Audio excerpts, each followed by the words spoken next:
نائلہ اپنے امی ابا کے ساتھ ہسپتال کی انتظار گاہ میں بیٹھی اپنی باری کا انتظار کر رہی تھی۔ یہ 3 دن میں تیسرا ہسپتال تھا جہاں وہ اپنی شوگر کا علاج کروانے آئی تھی۔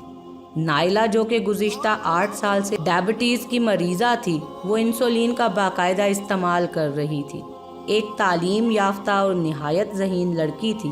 اس نے کیمسٹری میں MSc کر رکھی تھی اور اب ایک کالج میں بطور لیکچرار شعبہ تدریس سے وابستہ تھی۔ نائلہ تینوں بہنوں میں سب سے بڑی تھی۔ اس کی زندگی بہت پرسکون گزر رہی تھی کہ اچانک چند ماہ پہلے آنے والے طوفان نے زندگی کی خوبصورت کشتی کے سارے بادبانوں کو غرق کر دیا تھا۔ جیسے ہی اس کی امی ابا کو یہ احساس ہوا کہ اب اس کی شادی کے فرض سے سبکدوش ہوا جائے، تب سے اس کی زندگی تیز آندھیوں میں اڑنے والے پتوں کی مانند بکھر چکی تھی۔ 4 ماہ پہلے پہلی دفعہ بانو آنٹی اپنے میاں اور 2 بیٹیوں کے ساتھ اسے دیکھنے آئی تھی۔ گھر میں بہت سی تیاریاں کی گئیں۔ چائے کے ساتھ مختلف قسم کے لوازمات تیار کیے گئے جو کہ سب کے سب نائلہ نے اپنی بہنوں کی مدد سے تیار کیے تھے۔ آخر اس نے کھانا بنانے کے جو کورسز کیے تھے وہ کب کام آنے تھے۔ نائلہ کے امی ابا تھوڑے مضطرب ضرور تھے، لیکن دونوں چھوٹیاں بہت خوش تھیں، اور جب وہ نائلہ آپا کو مسکرا کر دیکھتی تو نائلہ آپا بھی مصنوعی تیوری چڑھا کر کہتی خاموش، اور ساتھ ہی ان کی نظریں بھی جھک جاتی۔ ان نظروں میں روایتی مشرقی شرمیلے پن کے ساتھ دور کہیں مستقبل کے سہانے خواب بھی پنپ رہے تھے۔ مہمان آئے، کھانے کا میز سجایا گیا۔ بانو آنٹی نے بتایا کہ ان کا لمبا، تگڑا اور نہایت ہی خوبصورت ڈیل ڈول والا گبرو جوان ہے۔ تعلیم اگرچہ کچھ زیادہ نہیں، لیکن اپنا کاروبار کرتا ہے۔ نائلہ کو دیکھتے ہی بانو آنٹی نے پسند کر لیا تھا۔ میرے ذیشان کے لیے ایسا ہی چاند کا ٹکڑا ڈھونڈ رہی تھی میں۔ خوب سجے گی جوڑی، بڑی دھوم دھام سے شادی کروں گی میں، سارا محلہ دیکھے گا، اور شریک تو دانتوں سے انگلیاں چبا ڈالیں گے۔ نائلہ بھی خوش تھی۔ اس کے اماں ابا نے بھی چائے پیتے ہوئے اس کی شادی کی تیاریوں اور ان پر ہونے والے اخراجات کے بارے میں سوچنا شروع کر دیا تھا۔ نائلہ کی اماں بتا رہی تھیں کہ MSc کے بعد اب لیکچرر ہے نائلہ، اور مزید تعلیم حاصل کرنے کا ارادہ بھی رکھتی ہے۔ یہ بات بانو آنٹی کو زیادہ پسند نہیں آئی تھی۔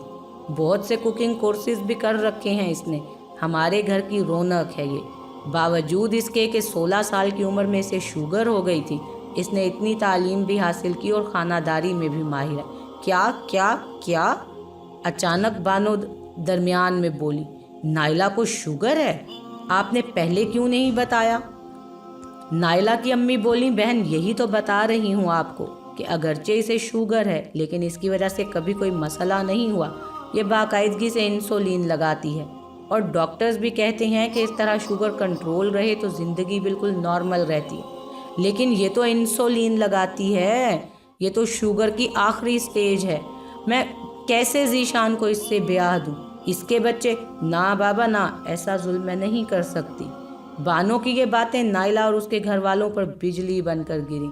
ان کا ذہن کانوں پر اعتبار کرنے سے ہچکچا رہا تھا کہ بانو کہہ کیا رہی ہے۔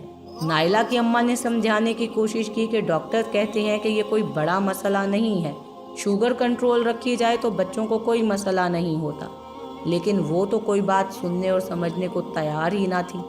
تھوڑی دیر میں اٹھیں، اللہ حافظ کہا اور چل دی۔ نائلہ اور اس کے والدین کو تو سمجھ ہی نہیں آ رہا تھا کہ یہ سب ہوا کیا ہے۔ نائلہ کی اماں اپنے آنسو ضبط کر کے بیٹھی تھی، اور نائلہ کی بھی یہی کیفیت تھی۔ ابا جی بھی بالکل خاموش، کچھ سمجھ نہیں آ رہا تھا۔ اسی کیفیت میں کچھ دن گزر گئے۔ نائلہ اس دن سے ہی بجھ گئی تھی۔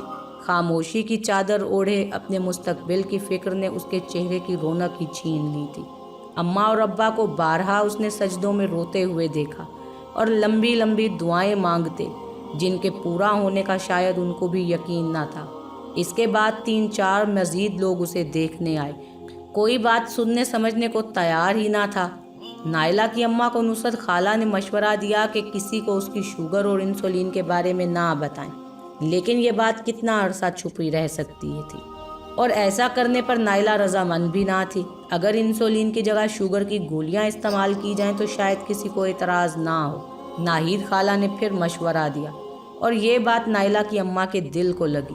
لہٰذا اگلے ہی دن سے شہر کے ایک بڑے ہسپتال میں نائلہ کو دکھایا گیا، لیکن ڈاکٹر صاحب نے بتایا کہ اس کی شوگر کا علاج فی الحال انسولین کے علاوہ کچھ نہیں، کیونکہ اسے جو شوگر ہے اس میں لبلبا انسولین نہیں بناتا، لہٰذا علاج صرف اور صرف انسولین ہے۔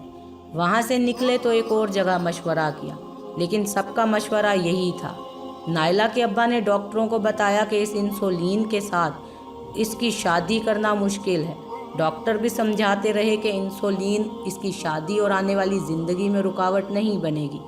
نائلہ کے ابا یہ بات ماننے کو بالکل بھی تیار نہ تھے، لیکن نائلہ اس بات کو سمجھ رہی تھی، اور اسی سلسلے میں اب وہ ایک اور بڑے ہسپتال میں اپنے اماں اور ابا کے ساتھ ایک اور ڈاکٹر سے مشورے کے لیے اپنی باری کا انتظار کر رہی تھی۔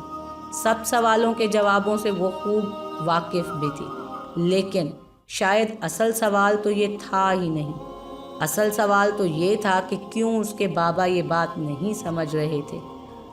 پھر اس کا جواب بھی اسے مل گیا جب اس نے بابا کی خاموش آنکھوں میں نمی دیکھی، جس میں ایک باپ کی بے بسی چیخ چیخ کر کہہ رہی تھی، یہ نفع و نقصان کا معاشرہ ہے، یہاں رشتے بھی تجارت ہیں، یہاں انسان بکتے ہیں، ان کی بولیاں لگتی ہیں، کس کی کیا قیمت وصول کرنی ہے اور کس کا کیا جرمانہ ہے۔ یہ احساس، محبت، دل اور انسانی عظمت سے آری گوشت پوش کے انسان نما لوگوں کی منڈی ہے، انہیں کسی کے جذبات سے کیا۔